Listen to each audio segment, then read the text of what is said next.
Sir తమ start చేయగలరు sir. Okay అండి, అందరికీ నమస్కారాలు. నిన్న విశాఖపట్నంలో ఆర్ఆర్ వెంకటాపురంలో ఎల్జీ పాలిమర్స్ ఏదైతే ఫ్యాక్టరీలో జరిగిన ప్రమాదం చాలా బాధాకరం. ఇప్పటికే రాష్ట్రం అంతా ప్రపంచం అంతా కూడా కరోనాతో భయభ్రాంతులైపోయే పరిస్థితికి వచ్చింది. ఎక్కడ కూడా జనజీవనం స్తంభించే పరిస్థితికి వచ్చింది. అలాంటి సందర్భంలో ఈ సంఘటన జరగడం చాలా బాధేస్తుంది. దగ్గర 12 మంది చనిపోవడం, ఇంకా హాస్పిటల్లో ఒక 350 మంది హాస్పిటల్లో ఉండడం, అదే మాదిరిగా అందులో పిల్లలు కూడా ఒక 40 మంది ఉండడం. దీని ప్రభావం కూడా మీరు చూస్తే మొన్న తెల్లవారుజాము నిన్న అర్లీ మార్నింగ్ 3 గంటలకు ఆ ప్రాంతంలో ఈ ప్రమాదం జరగడం, అక్కడి నుంచి ఎంత ప్రమాదంగా జరిగిందంటే ఎక్కడికక్కడ మనుషులు కూడా ఆ గ్యాస్ ఎవరైతే పీల్చారో ఇంటెన్సిటీ ఎక్కువైతే ఎక్కడైతే వచ్చిందో వాళ్ళు అక్కడికక్కడే పడిపోవడం, అక్కడి నుంచి నిస్సహాయ స్థితిలో వాళ్ళందరినీ హాస్పిటల్లో చేర్చడం, ఆ యొక్క ఇంపాక్ట్తో అనిమల్స్ కూడా పాడి పశువులు కూడా 10 చనిపోవడం, ఒక 100-200 అనిమల్స్కి అయితే చాలా సీరియస్ అయిపోవడం, చెట్లు కూడా ఆ ప్రభావంతో చెట్లు కూడా ఎండిపోవడం, ఇవన్నీ కూడా చూస్తూ ఉంటే చాలా ప్రమాదంగా జరిగే పరిస్థితి వచ్చింది. అక్కడి నుంచి అక్కడ ఉండే స్థానికంగా ఉండే మా ఎమ్మెల్యే కూడా గణబాబు కానీ మిగిలిన వాళ్ళందరూ స్పాట్కి వెళ్ళడం, ధైర్యంగా పోయి అక్కడ రెస్క్యూ ఆపరేషన్స్ అన్నీ కూడా చేశారు. నాకు ఉదయం ఇన్ఫర్మేషన్ వస్తానే నేను కూడా ఇమ్మీడియట్గా స్పందించడం, అక్కడి నుంచి స్పందించిన వెంటనే మీరు ఒకసారి చూస్తే ప్రధానమంత్రి కూడా దీనిపైన హై లెవెల్ కమిటీ మీటింగ్ కూడా పెట్టడం, డిఫెన్స్ని అదే సమయంలో హోమ్ మినిస్టర్లందరితో రివ్యూ చేయడం, తర్వాత క్యాబినెట్ సెక్రటరీ కూడా రివ్యూ చేయడం, ఎన్డీఆర్ఎఫ్ కానీ అదే వారిగా సిఐఎస్ఎఫ్ కానీ వీళ్ళందరూ కూడా వాళ్ళందరినీ పంపించడం, వాళ్ళందరూ కూడా రెస్క్యూ ఆపరేషన్స్ అన్నీ చేసే పరిస్థితికి వచ్చారు.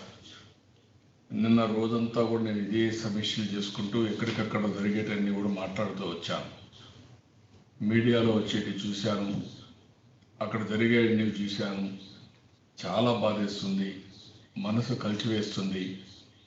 అయితే అక్కడ జరిగిన సంఘటనలు నిస్సహాయంగా చూడడం తప్ప మనం ఏం చేయలేకపోయామనే బాధ కూడా ఉంది. అదే సమయంలో నేను అక్కడికి వెళ్ళడానికి అన్ని విధాల ప్రయత్నం చేశాను, ఇంకా చేస్తూనే ఉన్నాను. గవర్నమెంట్ ఆఫ్ ఇండియా కూడా లెటర్స్ పంపించాను, పిఎంఓకి కానీ అదే మరిగా హోమ్ సెక్రటరీకి, క్యాబినెట్ సెక్రటరీకి, సివిల్ ఏవియేషన్ సెక్రటరీకి పంపించాను. ఈ కరోనా వైరస్ వల్ల నిబంధనలు స్ట్రిక్ట్గా పెట్టారు. ఇది ఎక్స్ట్రాడినరీ సిచ్యువేషన్, దీనికి పర్మిషన్ ఇమ్మని విజిట్ చేయడానికి వారిని కూడా కోరాను, కానీ రాత్రి వరకు రాలేదు. అదే సమయంలో ఈరోజు కూడా ఇంకా కన్ఫర్మేషన్ అలాంటిది ఇంకా రాలేదు. అయితే నిన్న కూడా నేను కేంద్రానికి కూడా ఎప్పటికప్పుడు లెటర్స్ రాస్తూ వచ్చాను. ఎందుకంటే ఇది ఈ స్టెరైన్ యాక్సిడెంట్ అనేది ఇంతవరకు ఎక్కడ కూడా ప్రపంచంలో జరిగిన సాక్ష్యాలు లేవు, దీనికి డాక్యుమెంటరీ ఎవిడెన్స్ కూడా లేదు. అదే మరి ఈ స్టెరైన్ వల్ల జరిగే పరిణామాలు కూడా దుష్పరిణామాలు ఆరోగ్యపరంగా ఏమి ఉంటాయో అవి కూడా ఎక్కడా లేని ఇది ఉంది.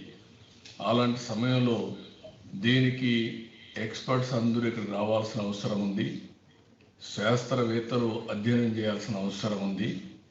ఇక్కడ ప్రజానీకానికి ఎలాంటి ట్రీట్మెంట్ ఇవ్వాలనో ఇవ్వడానికి అన్ని చర్యలు తీసుకోవాల్సిన అవసరం ఉందని నిన్న కూడా నేను కొన్ని లెటర్స్ అన్నీ పంపించాను.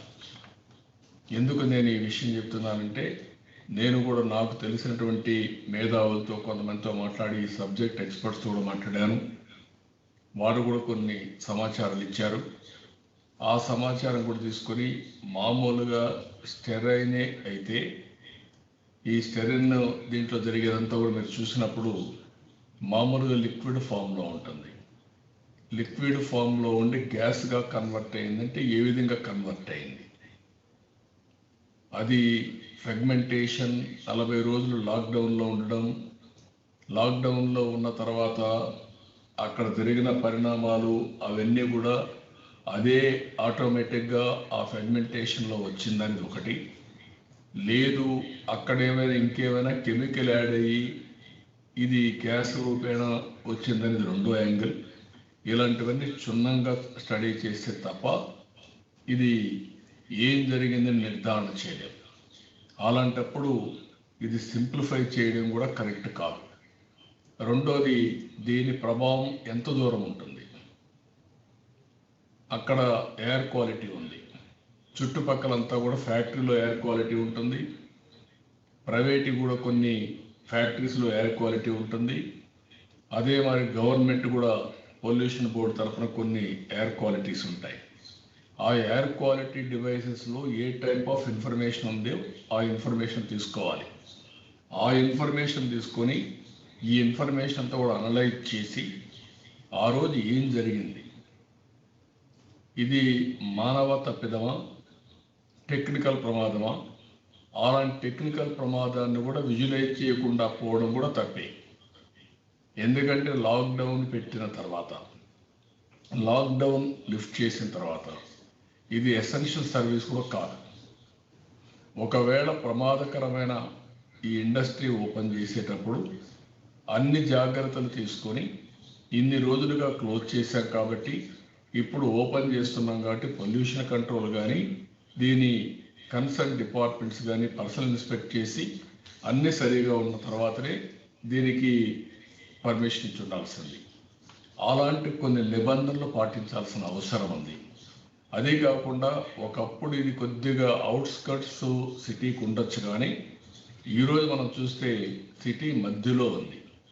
ఎటు చూసినా జనసాంద్రత విపరీతంగా ఉండే పరిస్థితి ఉంది.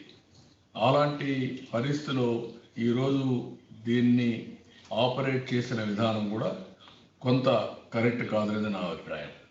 ఇలాంటి ప్రమాదం జరిగినప్పుడు దీనికి ఎక్కడ కూడా ఇలాంటి జరిగినప్పుడు జరిగిందా, జరిగితే ఎలాంటి ఇంపాక్ట్ ఉంది అలాంటి ఆధారాలు లేవు. కానీ సిమిలర్ ఇన్సిడెంట్స్ కొన్ని జరిగాయి. భోపాల్ కానీ ప్రపంచంలో ఇంకా చాలా సంఘటనలు జరిగాయి. ఆ సంఘటనలు జరిగినప్పుడు అక్కడ పరిస్థితులు బట్టి అక్కడ కూడా రెస్పాండ్ అయ్యి ఏ విధంగా ఆర్థిక సహాయం చేయడం కానీ లేకుంటే ఫ్యాక్టరీస్ కాంపన్సేషన్ పే చేయడం కానీ అవన్నీ జరిగాయి. కానీ ఇలాంటిది స్టెరైన్ అనేది ఎక్కడ కూడా యాక్సిడెంట్ అయిన సందర్భాలు ఇంతవరకు లేదు. దీనికి డాక్యుమెంటరీ ఎవిడెన్స్ కానీ అదే మరి సైంటిఫిక్ ఎవిడెన్స్ కూడా క్రియేట్ చేయాల్సిన అవసరం ఉంది. ఈ రెండు క్రియేట్ చేయాలంటే అక్కడ ఎవరైతే హాస్పిటల్లో ఉండే వాళ్ళని సింపుల్ ట్రీట్మెంట్తో ఇంటికి పంపిస్తే వాళ్ళకు మళ్ళీ సమస్యలు వస్తే ఆ సమస్యల్ని ఏ విధంగా ఫేస్ చేయాలనో ఇప్పటి నుంచి మనం అధిగమించాల్సిన అవసరం ఉంది.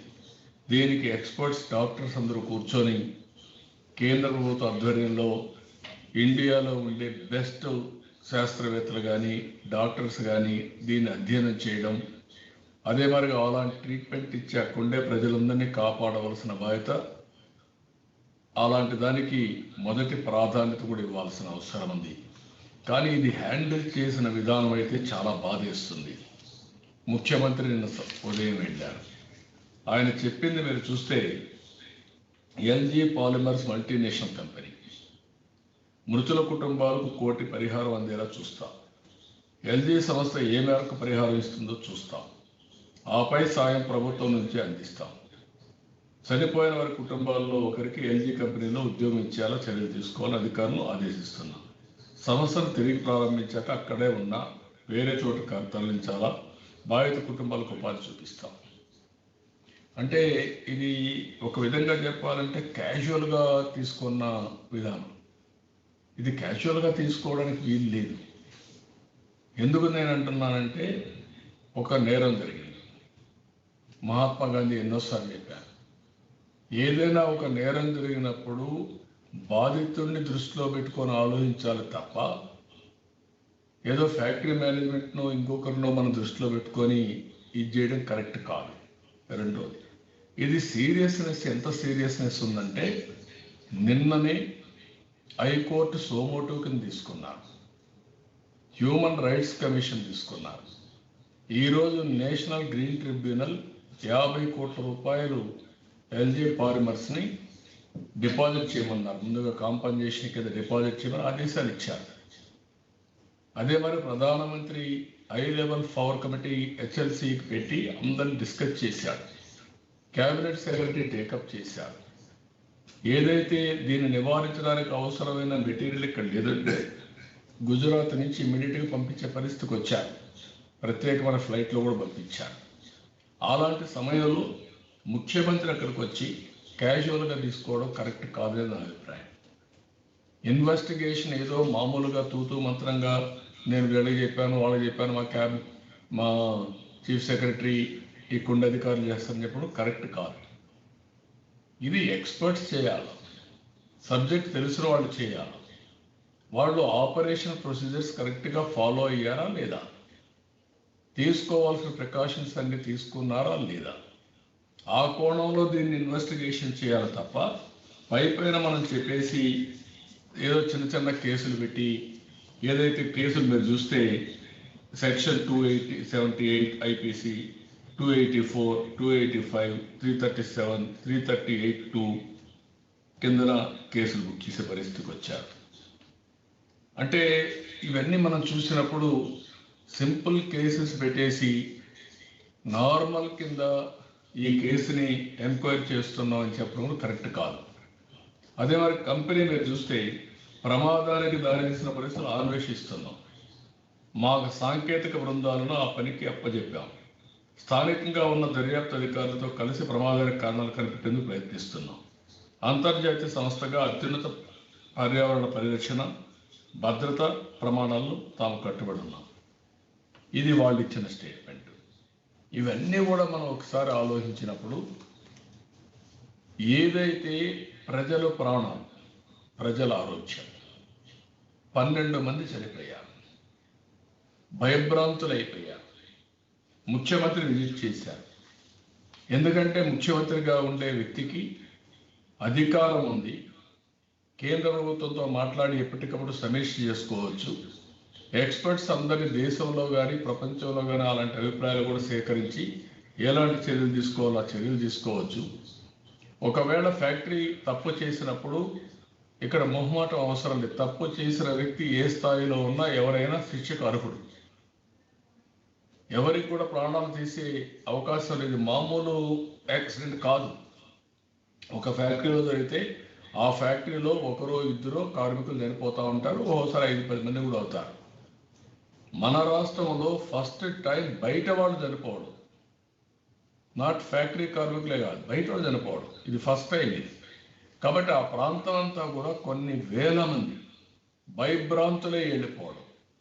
నిన్న సాయంత్రం గుజరాత్ నుంచి మెటీరియల్ తెచ్చిన తర్వాత మళ్ళీ ఒకసారి అధ్యయనం చేసిన తర్వాత ప్రభుత్వం సరిగా డీల్ చేయకుండా కరెక్ట్గా వాళ్ళందరికీ సమాచారం ఇవ్వకుండా పోయి ఆ 1.5 కిలోమీటర్ ఏదైతే ఉందో ఆ ఏరియా అంతా కూడా ప్రచారం చేశారు. వాలంటీర్లు వాళ్ళని పెట్టి సమాచారం అంతా ఇచ్చి ప్రచారం చేశారు. మీరంతా వెళ్ళిపోండి ఇక్కడి నుంచి అని. మళ్ళా ఏదో ప్రమాదం అవుతుంది, బ్లాస్టింగ్ అవుతుంది, కాబట్టి జాగ్రత్తగా ఉండండి. దాంతో విశాఖపట్నం మొత్తం స్ప్రెడ్ అయిపోయింది.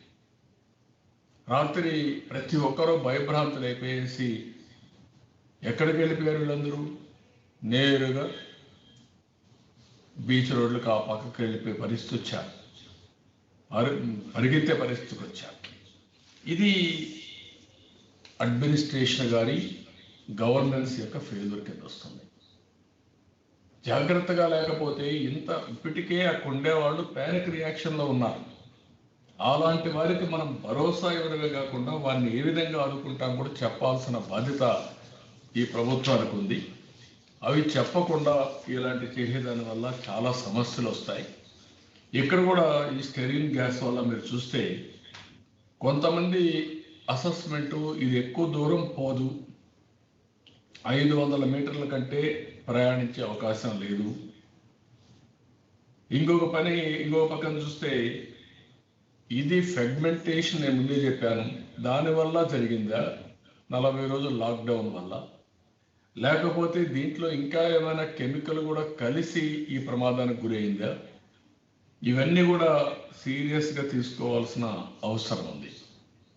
అలాంటిది లాక్డౌన్ లిఫ్ట్ చేసినప్పుడు మీరు అనుకున్న ప్రోటోకాల్, సేఫ్టీ ఇవన్నీ కూడా ఫాలో అయ్యారు. కడాన ఈరోజు మీరు చూస్తే అక్కడ సైరన్ ఉంది, ఆ సైరన్ కూడా మోగలేదు. విలేజర్ చెప్పిన దాన్ని బట్టి సైరన్ కానీ మోగుంటే మేము వెళ్ళిపోయి ఉండేవాళ్ళం, అది మోగలేదు. కాబట్టి మేమందరం అక్కడ ఉండి ఆ వాసన వచ్చిన తర్వాత ఎప్పటికప్పుడు పోయాం. కొంతమంది ఇంట్లో నిద్రపోయిన వాళ్ళు అక్కడికక్కడే ఎండప్ అయిపోయే పరిస్థితి వచ్చారు. లేట్ అయిన వాళ్ళ గ్యాస్ వచ్చిన తర్వాత ఎక్కడికక్కడ పడిపోయే పరిస్థితికి వచ్చారు. కొంతమంది స్కూటర్లో పోతూ కుప్పగొలిపోయారు. కొంతమంది రోడ్డు మీద ఉంటే ఈ గ్యాస్ వస్తానే అది కొట్టిన దెబ్బకి, షాక్కి, ఆ స్ట్రోక్కి పక్కన కాలువలో పడిపోయే పరిస్థితికి వచ్చారు. ఎక్కడ ఉండే వాళ్ళు ఇంటెన్సిటీని బట్టి కుప్పగూలిపోయే పరిస్థితికి వచ్చారు. ఎన్డీఆర్ఎఫ్, సిఐఎస్ఎఫ్ చాలా మందిని కాపాడగలిగారు, 2,000 కుటుంబాలను కాపాడగలిగారు. వారిని మనస్ఫూర్తిగా అభినందిస్తున్నాం. ఇలాంటి సమయంలో ఈరోజు రాష్ట్ర ప్రభుత్వం కూడా బాధ్యత నెరవేర్చాలి తప్ప ఇది లైట్గా తీసుకోవడం చాలా కరెక్ట్ కాదు. ఎప్పుడైతే ప్రాపర్గా ఎంక్వైరీ చేయడం, అదే మార్గంగా దీని పరిణామాలు ఏమేమి ఉంటాయి, ఈ ప్రమాదానికి గురైన పరిస్థితులు ఏంటి అధ్యయనం చేయడం, అధ్యయనం చేసిన తర్వాత మనం యాక్షన్ ఏం చేయాలో అది కూడా ఇనిషియేట్ చేయడం, అదే సమయంలో ఇది జరిగిన సంఘటన పట్ల అక్కడుండే ప్రజలకు ఎంతవరకు వచ్చింది. నేను అందుకే చెప్పాను అన్నమాట, ఎయిర్ క్వాలిటీ. ఆ ఎయిర్ క్వాలిటీ అన్నీ తీసుకొని ఎంతవరకు ఆ ఎయిర్ క్వాలిటీ వచ్చింది, ఆ ఏరియా ఉండే అందరినీ కూడా మనం ఇయర్ మార్క్ చేసుకుని ఎంత తీవ్రత వచ్చింది కూడా చూసిన తర్వాత వీళ్ళకు షార్ట్ టర్మ్, మీడియం టర్మ్ ఏమేమి ట్రీట్మెంట్ ఇవ్వగలుగుతాం ఇవ్వాల్సిన అవసరం ఉంది. అది చాలా ముఖ్యం. అది కానీ చేయాలంటే అక్కడ ఉండే ఏరియా వాళ్ళందరి యొక్క ఎలక్ట్రానిక్ హెల్త్ రికార్డ్స్ కూడా ఇప్పుడు ఎస్టాబ్లిష్ చేయాలి, మ్యాండేటరీ చేయాలి అవసరమైతే. అలాంటి హెల్త్ రికార్డ్స్ అన్నీ కూడా ఎస్టాబ్లిష్ చేసి ఆ హెల్త్ రికార్డ్స్ ప్రకారం వాళ్ళ ట్రీట్మెంట్ అంతా కూడా చేసి, అందులో కూడా ప్రపంచ స్థాయిలో ఉండే అత్యున్నతమైనటువంటి డాక్టర్స్ని వాళ్ళందరూ కూడా ఇన్వాల్వ్ చేసి వీళ్ళకి అన్ని విధాలా కాపాడే బాధ్యత ప్రభుత్వం తీసుకోవాల్సిన అవసరం ఉంది. ఇది ఫ్యాక్టరీ రెస్పాన్సిబిలిటీ ఒకటి. It is a failure of the factory, it will be international company. ప్రజల యొక్క ప్రాణాలతో, వాళ్ళ ఆరోగ్యంతో ఆడుకునే హక్కు ఎవరికీ లేదు. మనం దాన్ని గుర్తుపెట్టుకోవాల్సిన అవసరం ఉంది. విశాఖపట్నం అన్నది బెస్ట్ సిటీ కింద నుండి ఈరోజు ఈ విధంగా రావడం చాలా బాధేస్తుంది. నిన్నైతే రాత్రి సరిగా ఉండి నిద్రలేదు నాకు. ఇది తలుచుకున్నాక మనం పోలేకపోతున్నాం, నిస్సహాయత. ఇలాంటి పరిస్థితులు మనం ఏం చేయలేకపోతున్నాం, వాళ్ళకి బాధ ఉంది. అయినా కూడా నిన్నంతా ట్రై చేశాను, ఎదుగు ట్రై చేస్తున్నా. ఎప్పుడు పర్మిషన్ వస్తే అప్పుడు వెళ్ళడానికి కూడా సిద్ధంగా ఉన్నా. అదే సమయంలో తెలుగుదేశం పార్టీ తరఫున అచ్చెన్నాయుడిని, చిన్నరాజప్పని, అదే రామానాయుడు గారు ముగ్గురిని 3 మెంబర్ టీం కింద అక్కడికి పంపిస్తున్నాం. అక్కడికి వెళ్ళి వాస్తవాలు ఏం జరిగాయో ఒకసారి అధ్యయనం చేయడం, అక్కడ ప్రజానీకానికి భరోసా ఇవ్వడం, ధైర్యంగా ఉండడం, ఇంకా ఏం చేయాలో ఇవన్నీ కూడా ఈ రోజుతో ఇది కాదు. వాళ్ళని ఆదుకోవాల్సిన బాధ్యత చాలా ఉంది. ఒక భరోసా గల ఫ్యాక్టరీ కూడా అక్కడ తెరవడానికి వీలు లేదు. ఆ విషయం కూడా ప్రభుత్వం గుర్తుపెట్టుకోవాలి. చాలా లైట్గా అవసరమైతే చూస్తాం, వాళ్ళు డబ్బులు ఇస్తే తీసుకుంటాం, కాబట్టి మేమే ఇస్తాం. ఫ్యాక్టరీ షిఫ్ట్ చేయాలంటే కావాలంటే ఆలోచిస్తాం, ఎలాంటి అన్ని కరెక్ట్ కాదు. ఆ ఫ్యాక్టరీ డెఫినెట్గా అక్కడి నుంచి ముందు క్లోజ్ చేయాలి, అవసరమైతే అక్కడి నుంచి షిఫ్ట్ చేయాలి, ఒకవేళ వాళ్ళు దోషులు కాదని తేలితే. అంతేగాని మేనమేషాలు లెక్క చేయడం కూడా కరెక్ట్ కాదు. ప్రజల ఆరోగ్యం ముఖ్యం. దీనికి కేంద్ర ప్రభుత్వ ఆదేశాలు ఉన్నాయి, సుప్రీంకోర్టు డెసిషన్స్ ఉన్నాయి. అలాంటివన్నీ దృష్టిలో పెట్టుకుని ఎక్కడికక్కడ ప్రమాదంగా ఉండవు అన్నీ కూడా ఎక్కడ సురక్షిత ప్రాంతాలు ఉంటే ఆ ప్రాంతాలకు షిఫ్ట్ చేయాల్సిన బాధ్యత ప్రభుత్వాలపైన ఉంది. ప్రజల ప్రాణాలు, ప్రజల ఆరోగ్యం అన్నిటికంటే ముఖ్యం. ఆ విషయం గుర్తుపెట్టుకోవాల్సిందిగా ప్రభుత్వాన్ని డిమాండ్ చేస్తున్నా. అదే మాదిరిగా ఈరోజు జరిగిన సంఘటన పట్ల నా ప్రగాఢ సానుభూతి, ఎవరైతే చనిపోయారో ఆ కుటుంబాలకు ప్రగాఢ సానుభూతి తెలియజేస్తున్నా. మీరందరూ ధైర్యంగా ఉండండి. హాస్పిటల్లో చాలామంది ఇప్పుడు ట్రీట్మెంట్ తీసుకుంటున్నారు. మీరు ధైర్యంగా ఉండండి. మేము కూడా కేంద్ర ప్రభుత్వానికి కూడా, ప్రధానమంత్రికి, హోమ్ మినిస్టర్కి ఒక లెటర్ కూడా రాస్తాను ఈరోజు. ఆ లెటర్లో కూడా ఈ విషయాలని చెప్తూ ఎవరైతే ఎక్స్పర్ట్స్ ఉన్నారో వాళ్ళందరినీ పంపించి దీన్ని అధ్యయనం చేయాలి. అదే సమయంలో వీళ్ళ ఆరోగ్యానికి కూడా ఏమేం చేయాలో అవన్నీ చేసి వాళ్ళని కాపాడవలసిన అవసరం ఉంది. అవన్నీ చేసిన తర్వాతనే మనకు కొంత రిలీఫ్ వస్తుంది. అవన్నీ చేయడం కోసం అన్ని విధాలు మేము ప్రయత్నం చేస్తామని ఒక పార్టీగా, ఒక రాజకీయ పార్టీగా ప్రజలకు కూడా హామీ ఇస్తూ, విశాఖపట్నం ప్రజలకు హామీ ఇస్తూ ధైర్యంగా ఉండమని ప్రజానికాన్ని కూడా కోరుతున్నాను. నిన్న చాలామంది వాళ్ళ యొక్క ప్రాణాలు కూడా లెక్క పెట్టుకోకుండా అక్కడికి వెళ్ళి ఫ్లైట్కి వెళ్ళారు. అలాంటి వారిని కూడా మనస్ఫూర్తిగా అభినందిస్తున్నాను. నేను ఫస్ట్ ఈ ఇష్యూలో మాట్లాడుతూనే మా ఎమ్మెల్యే అయితే, గణబాబు అయితే స్పాట్కి వెళ్ళిపోయాడు. అక్కడి నుంచి మానిటరింగ్ చేస్తున్నాను. ఆయన, మిగిలిన ఎమ్మెల్యేలు అందరూ వెళ్ళారు. వాళ్ళందరినీ మనస్ఫూర్తిగా అభినందిస్తున్నాం మీరు చేసిన కృషిని. అయితే దీన్ని మనం ప్రజలకు ఎట్లా చేయాలో చేసుకుంటూ లాస్ట్ వరకు జరిగే వరకు, న్యాయం జరిగే వరకు అందరూ వారికి అండగా ఉండాల్సిన అవసరం ఉంది. అండగా ఉంటామని చెప్పి మరొకసారి వాళ్ళందరికీ హామీ ఇస్తూ, ఎప్పటికప్పుడు నేను అధ్యయనం చేశాను దీని యొక్క ఇంపాక్ట్స్ ఇవన్నీ. అదే మరి క్షేత్రస్థాయిలో ఏం జరుగుతుందో అవన్నీ కూడా వాచ్ చేశాం. ఎవరైనా దీన్ని సింపుల్గా తీసుకొని ఒక యాక్సిడెంట్ కింద బ్లడ్ వచ్చింది ట్రీట్ చేసాం, లేకపోతే చెయ్యి ఫ్రాక్చర్ చేసాం అంటే కరెక్ట్ కాదు. దీన్ని ప్రాపర్గా అధ్యయనం చేసి ఏమీ లేదని చేస్తే చాలా సంతోషం. ఏదైనా ఇంపాక్ట్ ఉంటుందనుకుంటే మాత్రం అందరినీ కాపాడవలసిన బాధ్యత, ట్రీట్మెంట్ ఇవ్వాల్సిన బాధ్యత, వాళ్ళకి నష్టపరిహారం ఇవ్వాల్సిన బాధ్యత మన పైన ఉంది. అది చేయాలని చెప్పి ప్రభుత్వాన్ని డిమాండ్ చేస్తున్నా. దీన్ని క్లోజ్గా మానిటర్ చేయాలని కూడా కేంద్ర ప్రభుత్వాన్ని కోరుతాం. ఇప్పుడు మీరు ఎవరైనా ఏదైనా డౌట్స్ ఉంటే రాకేష్ గారు మీరు మాట్లాడగలరండి. Good afternoon sir. నమస్కారం సార్. నిన్న ముఖ్యమంత్రి చనిపోయిన కుటుంబాలకి ₹1,00,00,000 ప్రకటించాడు. నిన్న హాస్పిటల్లో ఉన్న వాళ్ళకి కూడా కొంత ప్రకటించాడు. కానీ ఈ నిన్న గ్యాస్ లీకేజీ వల్ల భవిష్యత్తులో కూడా దీర్ఘకాలికం కూడా చాలా మందికి సమస్యలు వస్తాయి. ఇప్పుడు వీళ్ళంతా డబ్బులు తీసుకుంటారు, డిశ్చార్జ్ అయిపోతారు. అంతవరకు వారి దీర్ఘకాలిక సమస్యలు వస్తే ప్రభుత్వం వాళ్ళని గుర్తించడం ఎలా, వాళ్ళకి ఆర్థిక సాయం ఎలా చేస్తుంది ప్రభుత్వం? నేను అందుకనే ఒక మాట చెప్పాను మీకు. ముఖ్యమంత్రికి అవగాహన లోపం. ఆయన ఎవరు చెప్పినా వినడు. కనీసం 10 మందితో కన్సల్ట్ చేయడు. ఎందుకంటే ఇలాంటి సమస్య వచ్చినప్పుడు ముఖ్యమంత్రి ఏం చేయాలి? మీరు 10 మందితో మాట్లాడాలి. ఇది ఏ ఫ్యాక్టరీ, దీంట్లో ఏం తయారు చేస్తున్నారు, ఏం జరిగింది. అవసరమైతే నేను కానీ ఉంటే నేరుగా ఫ్యాక్టరీ దగ్గరికి వెళ్ళేవాడిని. ఎట్ట జరిగిందో వాచ్ చేయాలి. ఓకే, నిన్న కంట్రోల్ కాలేదు, తర్వాత వెళ్ళాలి. వెళ్ళి ఏం జరిగిందో అర్థం చేసుకొని దానివల్ల ఇంపాక్ట్స్ ఏమున్నాయో స్టడీ చేసుకోకముందే ఆయన ఎవరితో మాట్లాడకుండా ఏదో కలెక్టర్ గారు చెప్పారు కాబట్టి నేను అనౌన్స్ చేసి వచ్చేసారంటే ఇది పూర్తిగా అవగాహన రాహిత్యం. ఎందుకు హైకోర్టు ఇమ్మీడియట్గా పబ్లిక్ ఇంట్రెస్ట్ లిటిగేషన్ తీసుకున్నారు? ఎందుకు హ్యూమన్ రైట్స్ కమిషన్ దీన్ని టేకప్ చేసింది? ప్రధానమంత్రి ఎందుకు ఐ4 కమిటీ మీటింగ్ పెట్టి అత్యున్నత స్థాయితో రివ్యూ చేసి క్యాబినెట్ సెక్రటరీ దీన్ని దృష్టిలో పెట్టుకొని రివ్యూ చేశారు? అదే సమయంలో ఈరోజు నేషనల్ గ్రీన్ ట్రిబ్యునల్ 50 కోట్లు ఎందుకు డిపాజిట్ చేయమన్నారు? మీకు ఎక్కడ సీరియస్నెస్ ఉంది? ఎక్కడ అవగాహన ఉంది? అక్కడే తప్పు జరుగుతా ఉంది. ఇది అవగాహన రాహిత్యం, అవగాహన లోపం.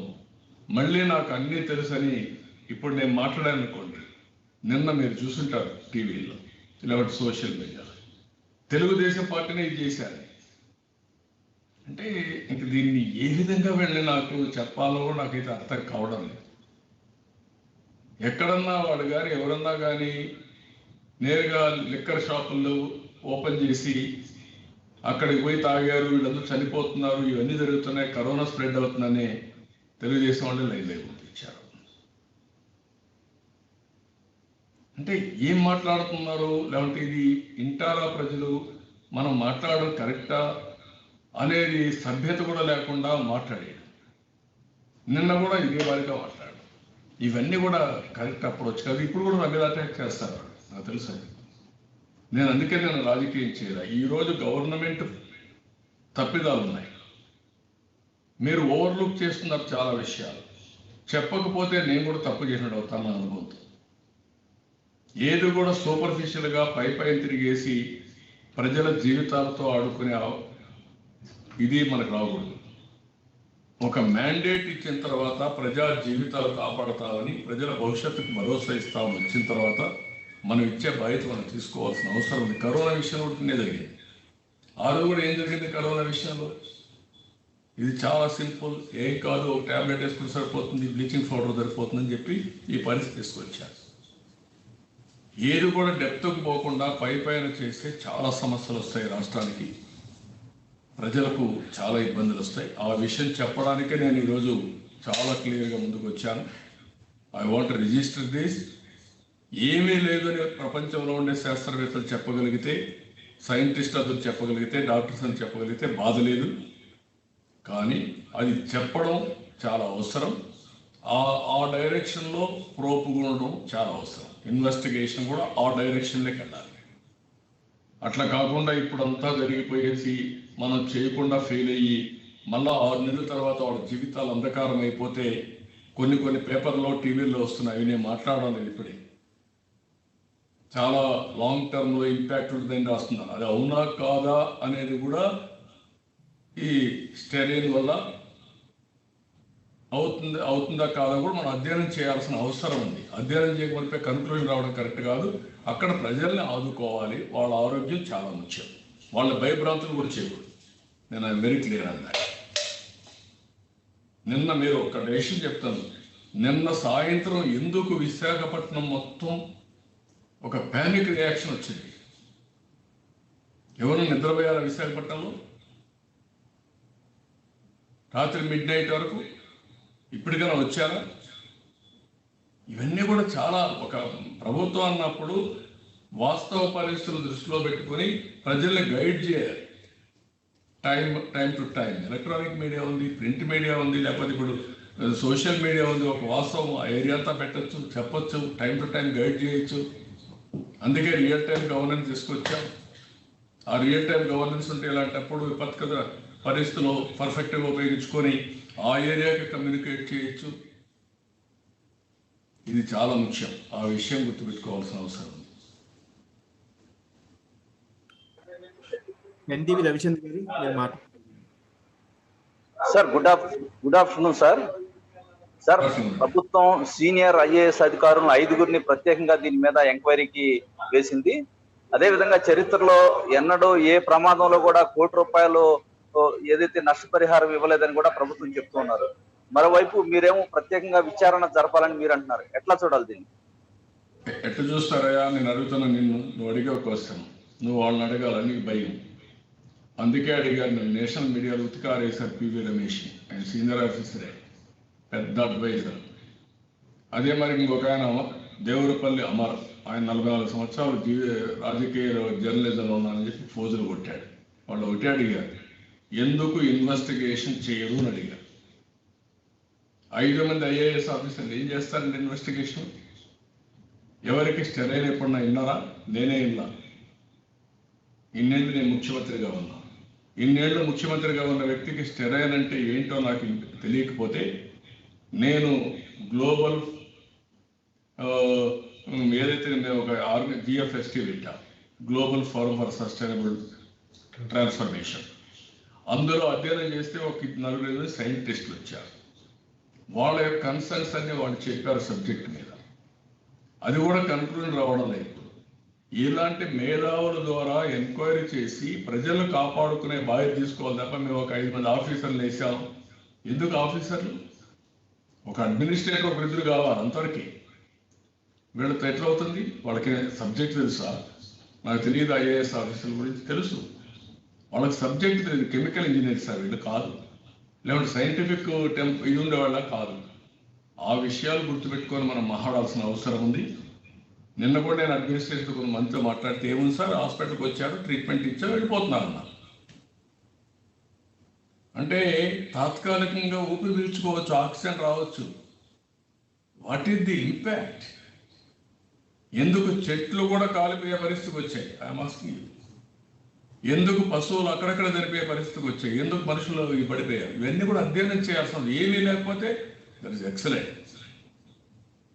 ఎందుకు సైరన్ ఇవ్వకుండా పోయే పరిస్థితి అభిగాలను అడ్మినిస్ట్రేట్ చేస్తారు?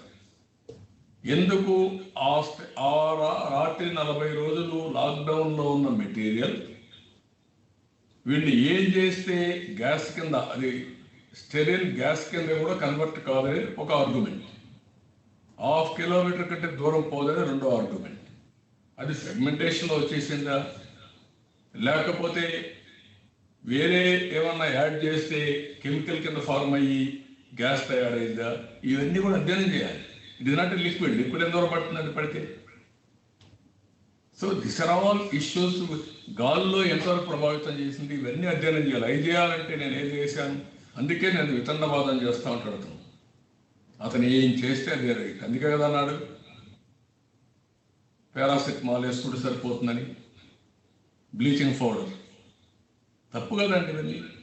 నాకు తెలియని సబ్జెక్టు నేను ఇంటర్ఫేర్ కావడం ఏంటి? నేను అడ్మినిస్ట్రేటర్ని. ముఖ్యమంత్రి కూడా, ఎవరైనా సరే ముఖ్యమంత్రులు మనం అడ్మినిస్ట్రేటర్స్ అంతవరకే, పాలసీ మేకర్స్ అంతవరకే. చట్టం అవుతుంటుంది, అవన్నీ కూడా ఫాలో అవుతూ అడ్మినిస్ట్రేటర్గా మీరు ఏం చేయాలో 10 మందితో మాట్లాడి వాళ్ళు ఇచ్చిన ఐడియాలు తీసుకొని మీరు ఎగ్జిక్యూట్ చేయడం తప్ప మీ ఓన్ పాండిత్యం ఏంటి? ఇటన్నిటికీ మేము మళ్ళీ ఎదురుదాం. అందుకే చెప్పాను, మేము 5 మందిని వేసాం, ₹1 ఇచ్చాం. ₹1 సరిపోతుందండి? మనిషి మళ్ళీ బతికిస్తారా ₹1 మీరు మనుషులు? అలాంటివి ఆలోచించమంటున్నా. అలాంటివి ఆలోచించకుండా కావాలని ఎదురుదాడి చేసి, నిన్నటి వరకు ఎవరిని అడిగారా డబ్బులు ఇమ్మని? ఎందుకు అడగలేదు? మనుషుల ప్రాణాలు విలువ ఎక్కువ. అదే మరి జరిగిపోయిన ప్రాణాలు మళ్ళా తేలంగాట కుటుంబాలు ఆదుకోవాల్సిన బాధ్యత మన పైన ఉంది. అప్పుడు ఇవన్నీ వస్తాయి. అందుకే ఈ విషయాలు మనం గుర్తుపెట్టుకోవాల్సిన అవసరం ఉంది. ఎదురుదాడి చేయడం మానేయండి. ఇప్పటికైనా ప్రజల జీవితాలతో ఆడుకోవద్దండి. ప్రజల్ని కాపాడే బాధ్యత తీసుకోండి. ఎవరైనా చెప్తే వినండి. వాస్తవాలు ఉంటే అందులో స్వీకరించండి, అవాస్తవాలను వదిలేయండి. నేనేమి ఇక్కడ పాలిటిక్స్ మాట్లాడాలి. మీరు ముఖ్యమంత్రిగా పోయి వచ్చారు, ఎందుకు ప్యానిక్ రియాక్షన్ వచ్చింది చెప్పండి? ప్రభుత్వాలు అనేది, నాయకుడు అనేది హ్యాండిల్ చేయడం బట్టి ఉంటుంది. మామూలు ఇన్సిడెంట్, నేను విశాఖపట్నం పోతే అక్కడే ఉన్నాను కదా, 8-9 days ఉన్నా బుద్ధిగా. ఎందుకున్నాను? ఒక నమ్మకం ఇవ్వాలి, వాస్తవంలో ఉండే బాధితులకి న్యాయం జరగాలి, భరోసా ఇవ్వాలి. అందుకనే వచ్చాను, ఆడనే ఉండిపోయాను. బ్యాగ్తో వెళ్ళాక అక్కడే ఉన్నాను నేను. అప్పుడు పోవడానికి కూడా నాకు చాలా డిఫికల్ట్ అయింది. 3 మజిలీస్ హైదరాబాద్ నుంచి బయలుదేరితే రాజమండ్రి నుంచి గుంటూరు, విజయవాడ నుంచి రాజమండ్రి బెక్క, తెల్లవారు హెలికాప్టర్లు వెళ్ళా చేరారు. కాబట్టి నేను ఏమంటానంటే, ఏదైనా సరే ఎవరైనా సరే ముఖ్యమంత్రిగా ఉండే వ్యక్తి మనం అన్నింటిలో ఎక్స్పర్ట్. అంటే ఎక్స్పర్ట్ ఇన్ టెక్నాలజీ, ఏది ఇంజనీరింగ్లో. ఇంజనీరింగ్లో ఎక్స్పర్ట్ కాదు, కానీ ఇంజనీర్స్ ఉన్నారు, వాళ్ళ ఐడియా తీసుకొని మనం డెసిషన్ ఇస్తాం. ఇది చేయండి, ఇది చేస్తే కరెక్ట్గా ఉంటుంది చెప్తాం. అది చేయాల్సిన అవసరం. హన్స్ ఇండియా సాంబశివరావు గారు మాట్లాడగలరండి మీరు? నమస్తే సార్, సాంబశివరావు సార్. నమస్కారం సార్. సార్, ఇప్పుడు కాంపన్సేషన్ ఇవ్వటమో అంతవరకు ఓకే, డబ్బులు ఎప్పుడైనా ఇవ్వాలి, ఏదో ఒక విధంగా వాళ్ళని ఆదుకోవాలి. అది గవర్నమెంట్ కూడా కొంతవరకు రియాక్ట్ అవ్వడం, అది పాజిటివ్గానే తీసుకోవాలి. అయితే ఈ క్రైమ్ జరిగిన దానికి ఎటువంటి లాజికల్ ఎండ్ కావాలని మీరు కోరుకుంటున్నారు? మొదటి క్వశ్చన్. రెండవది, ఈ ఇష్యూ ఇంటర్నేషనల్ కోర్టుకు తీసుకెళ్లే ఉద్దేశం ఏమన్నా తెలుగుదేశం పార్టీకి ఉందా? ఈ రెండింటిలో చెప్పండి. 2 విషయాలు ఇక్కడ మనం గుర్తుపెట్టుకోవాలి. ఈ ఇన్సిడెంట్ నేరం ఎవరు చేసిన, బై డిఫాల్ట్ ఆర్ ఇన్ఎఫిషియన్సీ కూడా కొన్ని ఇక్కడ ఇది ఒక కెమికల్ ఫ్యాక్టరీ. ఇందులో మీరు లాక్డౌన్ తర్వాత జరిగిన తర్వాత ఇందులో టెక్నికల్ ప్రాబ్లమ్స్ ఏమైనా ఉన్నాయా, లేకపోతే మాన్యువల్ మిస్టేక్స్ ఏమైనా ఉన్నాయా, ఇవి అధ్యయనం చేయాలి. 2, ఇది జరిగిన తర్వాత ప్రమాదం ఏమొస్తుంది అనేది మీరు చెప్పిన విషయాలు కూడా అధ్యయనం చేయాలి. గవర్నమెంట్ చేయలేకపోయినప్పుడు ఇంటర్నేషనల్ కోర్ట్స్ అవన్నీ వస్తాయి. గవర్నమెంట్స్ గట్టిగా ఉన్నప్పుడు న్యాయం చేయడం కోసం గవర్నమెంట్స్ ఆర్ కమిటెడ్ ఉండాలి. అది చేయాల్సిందిగా నేను డిమాండ్ చేస్తున్నా. ఇప్పుడు అందుకనే మీరు నేను మాట్లాడంగానే హైకోర్టు ముందుకు వచ్చారు, ఎన్జిటి వచ్చారు, హ్యూమన్ రైట్స్ కమిషన్ వచ్చింది, కేంద్ర ప్రభుత్వం ముందుకు వచ్చారు, సాక్షాత్ పిఎంఏ ఇంట్రెస్ట్ చూపించి రివ్యూ చేసే పరిస్థితికి వచ్చారు. అందరూ కలిసి ఇక్కడ ఉండే వాళ్ళకు న్యాయం చేసేదానికి ముందుకు పోవాలి తప్ప ప్రభుత్వం పర్వాలేదు, ఏమి లేదు, ఇది మంచి international company, by seeing that company మనం మాట్లాడడం, లేకుంటే వాళ్ళతో కలిసి ఏం లేదు నేను చూస్తానని మాట్లాడడం కరెక్ట్ కాదు. ఏ కంపెనీ అయినా ఇలాంటి జరిగినప్పుడు వాళ్ళని జాగ్రత్తగా హ్యాండిల్ చేయాల్సిన అవసరం ఉంది. మామూలుగా కొన్ని ఆ ఫ్యాక్టరీలో జరుగుతాయి, అది ఒక విధంగా ట్రీట్ చేస్తాం, అది కూడా జరగడానికి వీలు లేదు. కొన్ని బయట జరుగుతూ ఉంటాయి, ఇలాంటి జరుగుతాయి. ఈ జరిగినప్పుడు ఏం జరిగాయో అవన్నీ కూడా అనలైజ్ చేసి యాక్షన్ తీసుకోవాలి. మళ్ళీ ఇండస్ట్రీస్ మీద నేను వ్యతిరేకం కూడా కాదు. ఇండస్ట్రీస్ అనేటివి ఎవరైనా సేఫ్గా రన్ చేయాలి, సేఫ్టీ ప్రికాషన్స్ అన్ని తీసుకోవాల్సిన అవసరం ఉంది.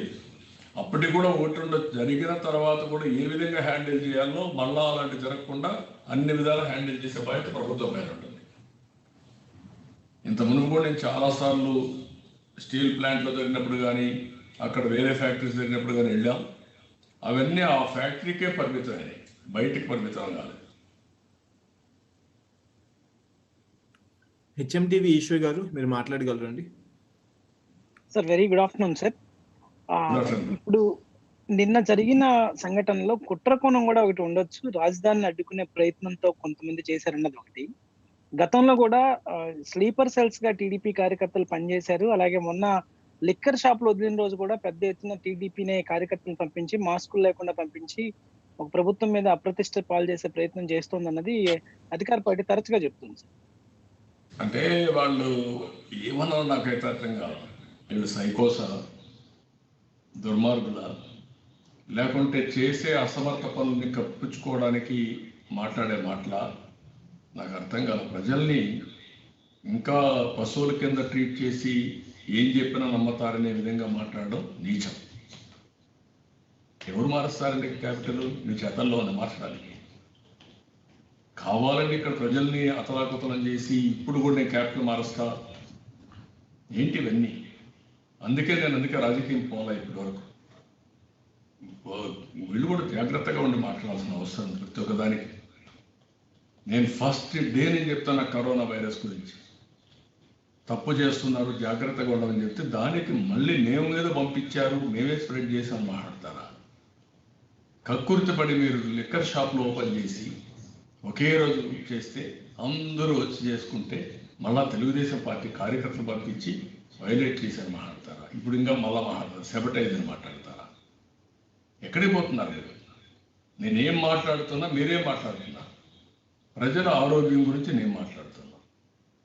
ఎక్స్పర్ట్స్ కమిటీలు పెట్టి మీరు రివ్యూ చేసి వాళ్ళు కాపాడమని నేను కోరుతున్నా. దానికి దీనికి సంబంధం ఏంటి? నిన్న మార్నింగ్ నుంచి ఇది జరగగానే మళ్ళా దాన్ని స్టార్ట్ చేశారు. అంటే ఎంతమందిని మోసం చేస్తారు మీరు? ఎన్ని రోజులు మోసం చేస్తారు? ప్రతి ఒక్క దాన్ని ఇదే మాదిరిగా ప్రజావేదిక విధ్వంసం నుంచి ఇదే మాదిరిగా మాట్లాడుకుంటూ వచ్చారు. ఒక సంవత్సరం నుంచి రాష్ట్రాన్ని అన్ని విధాలు నష్టపరిచారు. ఇంకా కూడా ఎందుకండి? కనీసం మీ కార్యకర్తలు ఏమనుకున్నారు ఒకసారి ఎగ్జామిన్ చేసుకోండి. మీరు మీ పరిపాలన గురించి, మీరు చేసే తప్పుడు పనుల గురించి. అంటే ప్రజలు నిస్సహాయాలనే కదా మీ ఉద్దేశం? పోలీసు వ్యవస్థ ఉపయోగిస్తామనే కదా తప్పు. ఇవన్నీ ఇంకా మానేయండి. అందుకే నేషనల్ మీడియా ఉత్తికి ఆరేస్తే మీరు నన్ను అడిగారు, మీకు ధైర్యం లేదు కాబట్టి. Be clear. ఇక్కడుండే మీడియాకు మీకు ధైర్యం లేదు అంటే వెరీ క్లియర్, ఏమనుకోవద్దు. ఎందుకంటే మీరు కేసులు పెడతారు. అదే నేషనల్ మీడియా పివి రమేష్ పోతే ఉత్తికి ఆరేశారు. You answer. ఎందుకు ఎంక్వైరీ చేయలేదు? You answer that. ఇంకొక పక్కన పెద్ద 44 సంవత్సరాల ఎక్స్పీరియన్స్ ఉంది దేవుడిపల్లి అమర్. నేషనల్ మీడియా పోతే ఉతికారేశారు.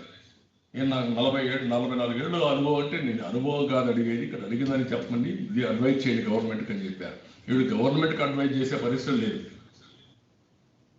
ఏదైనా కొన్ని లిమిటేషన్స్ ఉంటాయి, కొంతవరకు ప్రజల టాలరెన్స్ ఉంటుంది. మీరు ఎన్ని విధాల హెరాస్ చేశారండి రాజకీయ పార్టీని, ఎన్ని విధాల హెరాస్ చేశారండి ఆఫీసర్ని, ఎన్ని విధాల హెరాస్ చేశారండి పబ్లిక్ని. ఏంటి ఇవన్నీ ఎక్కడ జరిగాయి ఇంతవరకు? వద్దు, అవన్నీ మానేయండి. అవి మానేసి మీరు సక్రమైన పరిపాలన ఇవ్వడానికి ఆలోచించండి. మీకు చేత కాకపోతే చేత కాదని చెప్పండి. అంతేగాని ప్రతి ఒక్కదానికి ఇప్పుడు అయ్యింది సాయంత్రం రోజు ఎదురుదాడి, ఎన్ని రోజులు చేస్తారు ఎదురుదాడి చేస్తే ఏం భయపడతాం? అంటే కేసులు పెడతారని భయపడాలా? లేకుంటే మీరు ఎదురుదాడి చేస్తారని భయపడాలా? అంటే ప్రజల సమస్య వాళ్ళకు అండగా నేను ఉండాల్సిన పని లేదా? రాజకీయ నాయకులు ఉండాల్సిన పని లేదా? ఇది ప్రజాస్వామ్యం కాదా? మీడియా ఉండాల్సిన పని లేదా? తప్పని చెప్పడానికి వీలు లేదా? కాబట్టి మీరు కూడా నేర్చుకోవాలి. మీరు నేర్చుకోలేకపోతే మీకు ఇబ్బందులు మీకు ఉన్నాయి. కానీ వాస్తవాన్ని ట్రూత్గా ఆలోచించే మనస్తత్వం మీకు కూడా రావాల్సిన అవసరం ఉంది. అందరం కలిసి సమిష్టిగా ఈ రాష్ట్ర ప్రజల కోసం ఆలోచించాలి తప్ప వాళ్ళు ఏదో అడిగారు మేము మిమ్మల్ని అడుగుతున్నాం, ఇది కరెక్ట్ కాదు. ఇంకా వేరే హ్యాండ్స్ ఏం రైజ్ లేదు సార్, అంతవరకే ఉన్నాయి సార్ క్వశ్చన్. ఓకే భార్గవ్ గారు.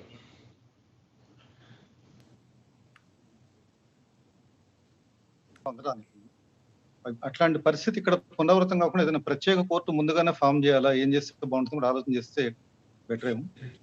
ఏదండి? భోపాల్ గ్యాస్ ట్రాజడీ విషయంలో 40 ఏళ్ళైనా అక్కడ బాధితులకి పరిహారం అందలేదు సార్. మన దగ్గర నేనేమన్నానంటే ఇప్పుడే మనం ప్రజలు కూడా భయపడడం కూడా కరెక్ట్ కాదు. అట్ ది సేమ్ టైం ప్రజలకు భరోసా కూడా ఇవ్వాల్సిన అవసరం ఉంది. ప్రాధాన్యత క్రమంలో మీరు ఆలోచిస్తే నేను అందుకే సాయంత్రం PM కూడా ఒక లెటర్ రాస్తానని చెప్పింది. ఫస్ట్ ఎయిర్ క్వాలిటీ టెస్ట్ చేయాలి.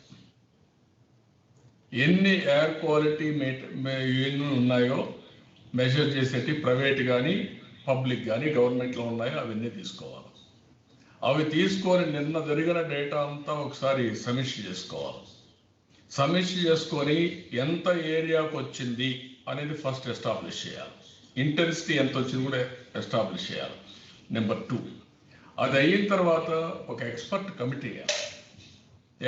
ఎక్స్పర్ట్ కమిటీ ఇవన్నీ అనలైజ్ చేయాలి. ఈ స్టెరీన్ యొక్క ఇంపాక్ట్ ప్రపంచంలో ఇప్పటివరకు evidence, scientific documentary evidence, scientific evidence లేదు కాబట్టి ఏం చేయాలా, ఎలాంటి ఇంపాక్ట్ ఉంటుంది, వీళ్ళు ఎవరైతే ఉన్నారో వీళ్ళందరినీ కూడా మనం అనలైజ్ చేసి అక్కడే బాధితుల్ని వాళ్ళకు ది బెస్ట్ మెడికల్ అసిస్టెన్స్, వాళ్ళకి ఏమి ఇవ్వగలుగుతాం, వాళ్ళకు మీడియం టర్మ్లో లాంగ్ టర్మ్లో ఇంపాక్ట్స్ రాకుండా ఉండడానికి ఏమేం చేస్తామో అవన్నీ ఇప్పుడు చేయాలి, స్టార్ట్ చేయాలి. అవి చేసి వాళ్ళు కాపాడుకుంటే ఒకవేళ కానీ అందరూ సైంటిస్టులు అంతా కలిసి ఏమి ఇంపాక్ట్ లేదంటే ఊపిరి పీల్చుకొని కాంపన్సేషన్ మనం వర్కౌట్ చేసి ఈ కాంపన్సేషన్ ఇచ్చి వాళ్ళని సేవ్ చేస్తాం. ఆ దిశగా కేంద్రం రాష్ట్రం చేయాలి. అందుకే కేంద్ర ప్రభుత్వానికి కూడా నేను లెటర్ రాస్తానని చెప్పింది. ఈరోజు రాష్ట్రాన్ని ప్రధానమంత్రికి, డెఫినెట్ మన హోమ్ మినిస్టర్కి, ఆయనే కాబట్టి కళావటి మినిస్టర్ కూడా ఇద్దరికి రాసి వాళ్ళు ఎంగేజ్ చేయాలి. మన రాష్ట్రంలో ఉండే నాలెడ్జ్ లిమిటెడ్, దీన్ని డాక్యుమెంటరీ ఎవిడెన్స్ అందుకే అన్నా నేను, నాకు ఉండే వాళ్ళ యొక్క హెల్త్ రికార్డ్స్ అన్ని మ్యాండేటరీ చేయాలి, ఎలక్ట్రానిక్ హెల్త్ రికార్డ్స్. అవి చేసి దీన్ని అధ్యయనం చేసి ఏది లేకపోతే సంతోషం, కొంతవరకైనా హెల్త్ ఏజెస్ నార్మల్ కోర్స్కి వస్తారు. ఏదైనా అయితే మాత్రం వీళ్ళు బాధ్యత తీసుకోవాలి. ఇంకెవరు? ఇంకొకరున్నారు మన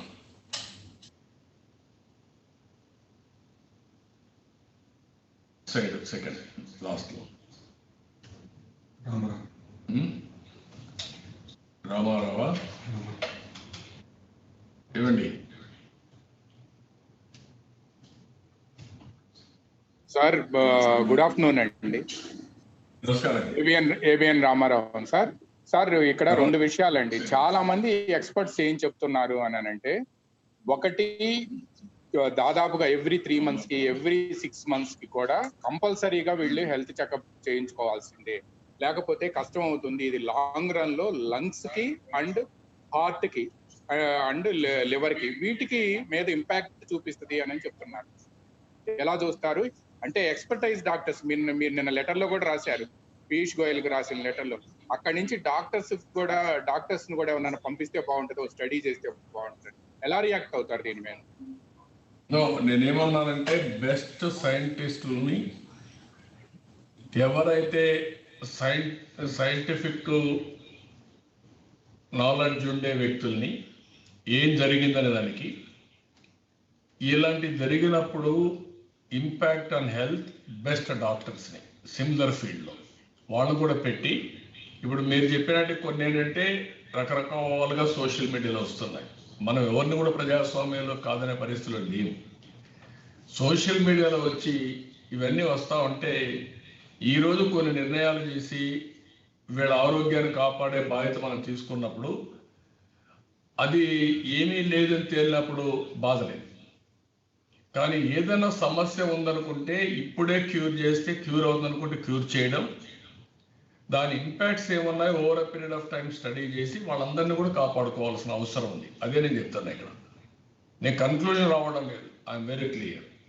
కానీ జాగ్రత్త తీసుకోవాల్సిన అవసరం ఉంది. బాధ్యత ప్రభుత్వం పైన ఉంది, కంపెనీ పైన కాదు.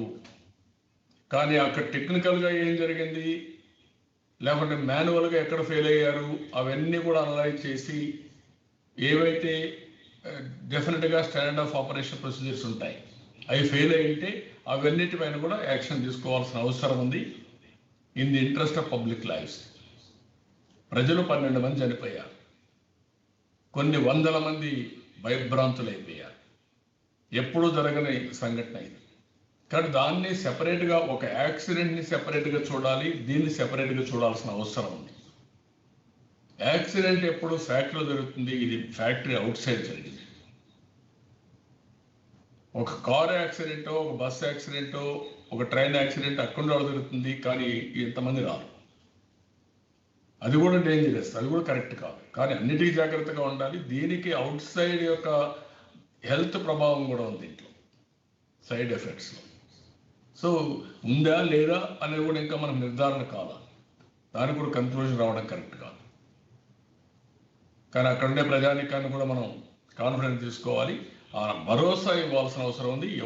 సైంటిస్టులు రకరకాలుగా చెప్పే పరిస్థితి వస్తున్నారు, అవన్నీ కూడా అధ్యయనం చేసి నిజ నిర్ధారణ జరగాలి.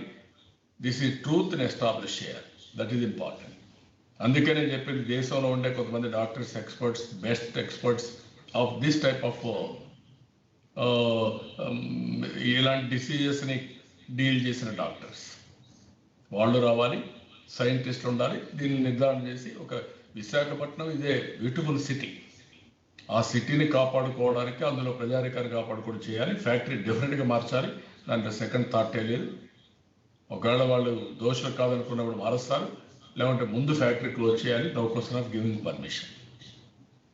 ఓకే, థ్యాంక్ యూ అండి, థ్యాంక్ యూ. అందరికి నమస్కారాలు. థ్యాంక్ యూ అన్న.